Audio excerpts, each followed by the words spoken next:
start with the Shivalik LPG carrier, which sailed from Persian Gulf, crossed the Strait of Hormuz, and headed towards India, will be reaching today around 5 o'clock in the evening, maybe after an hour or so. And before its arrival, the documentation, priority berthing, everything has been arranged at the port so that there is no delay in discharge of cargo by this vessel. All Indian seafarers in Persian Gulf area are safe. No incident has been reported in last 24 hours. And we are in the ministry and in the DG shipping, we are keeping continuous watch on the situation. We are in touch with each vessel and its crew. 22 vessels, as was reported on Saturday also.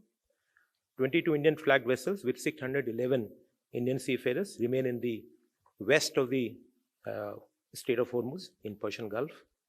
And DG Shipping continues to closely monitor the situation in coordination with ship owners, the recruitment and service licensee, and Indian missions in the region. The Indian flag vessel Jug Ladi, which sailed from UAE on 14th of March, it is carrying 80,000, about 81,000 of Murban crude oil, is safely en route to India. And it has this vessel, and all Indian seafarers are on board are safe. They'll be reaching tomorrow at Mundra port. Since the activation of DG Shipping Control Room, the Directorate has, in the past 48 hours, I'm giving figure for the last 48 hours, about 310 calls and about 600 emails have been received. And in the last 24 hours, just a breakup of this number, in the last 24 hours, the number has been 53 calls and about 150 emails. The DG Shipping, as regulator of maritime sector of India, has facilitated safe repatriation of 286 Indian seafarers from the Gulf region so far. And this includes 33 sea repatriations in the last 48 hours. And in the past 24 hours, the number has been 10 repatriations from various airports and regional locations across the Gulf region. Major ports of India are closely monitoring vessel movement and cargo operations in view of evolving maritime situation and providing all possible support.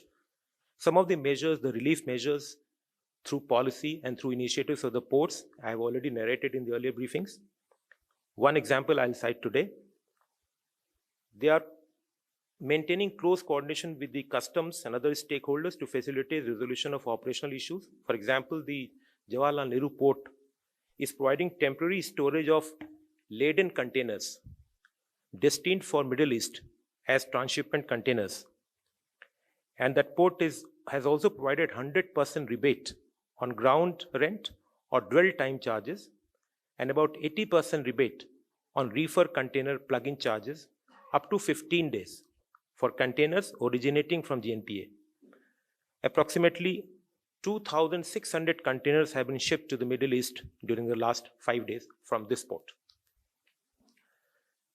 Today also I had a review with all the ports, all major ports, and some of the stakeholders, including the EXIM association groups. And what I learned from that, there is no congestion has been reported at any major port. And export-bound containers at GNPA have reduced from 5,600 to 3,900, which I stated earlier. The ports are also providing safe anchorage areas for loaded vessels bound for the Gulf that are currently unable to transit due to the prevailing situation. And also an interministerial group has been constituted under the Directorate General of Shipping with members from customs, ports, and other stakeholders.